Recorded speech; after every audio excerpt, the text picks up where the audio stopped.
When the people saw that Moses was so long in coming down from the mountain, they gathered around Aaron and said, "Come, make us gods who will go before us. And for this fellow Moses who brought us up out of Egypt, we don't know what has happened to him."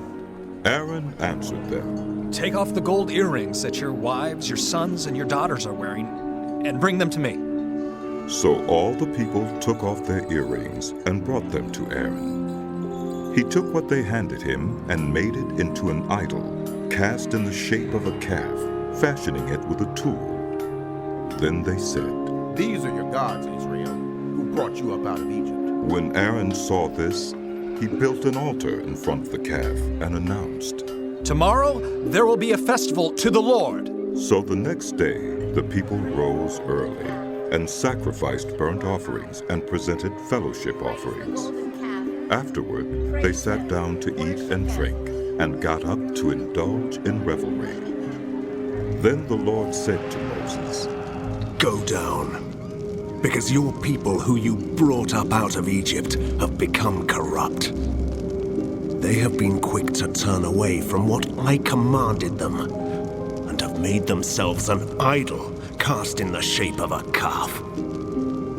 They have bowed down to it and sacrificed to it, and have said, 'These are your gods, Israel, who brought you up out of Egypt.' I have seen these people." The Lord said to Moses, "And they are a stiff-necked people. Now leave me alone, so that my anger may burn against them, and that I may destroy them. Then I will make you into a great nation." But Moses sought the favor of the Lord his God. "Lord," He said, "why should your anger burn against your people, whom you brought out of Egypt with great power and a mighty hand? Why should the Egyptians say it was with evil intent that he brought them out, to kill them in the mountains and to wipe them off the face of the earth? Turn from your fierce anger, relent, and do not bring disaster on your people. Remember your servants Abraham, Isaac, and Israel, to whom you swore by your own self, 'I will make your descendants as numerous as the stars in the sky, and I will give your descendants all this land I promised them, and it will be their inheritance forever.'" Then the Lord relented and did not bring on his people the disaster he had threatened. Moses turned and went down the mountain with the 2 tablets of the covenant law in his hands. They were inscribed on both sides, front and back. The tablets were the work of God. The writing was the writing of God, engraved on the tablets. When Joshua heard the noise of the people shouting, he said to Moses, "There is the sound of war in the camp." Moses replied, It is not the sound of victory. It is not the sound of defeat. It is the sound of singing that I hear. When Moses approached the camp and saw the calf and the dancing, his anger burned, and he threw the tablets out of his hands, breaking them to pieces at the foot of the mountain. And he took the calf the people had made and burned it in the fire. Then he ground it to powder, scattered it on the water, and made the Israelites drink it. He said to Aaron, What did these people do to you, that you led them into such great sin? Do not be angry, my lord. Aaron answered, You know how prone these people are to evil. They said to me, Make us gods who will go before us. As for this fellow Moses who brought us up out of Egypt, we don't know what has happened to him. So I told them, Whoever has any gold jewelry, take it off. Then they gave me the gold, and I threw it into the fire, and out came this calf.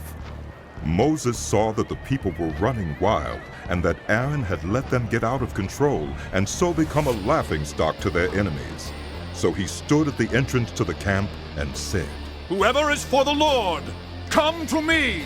And all the Levites rallied to him. Then he said to them, This is what the Lord, the God of Israel, says. Each man strap a sword to his side. Go back and forth through the camp from one end to the other, each killing his brother and friend and neighbor. The Levites did as Moses commanded, and that day about 3,000 of the people died. Then Moses said, You have been set apart to the Lord today, for you were against your own sons and brothers, and he has blessed you this day.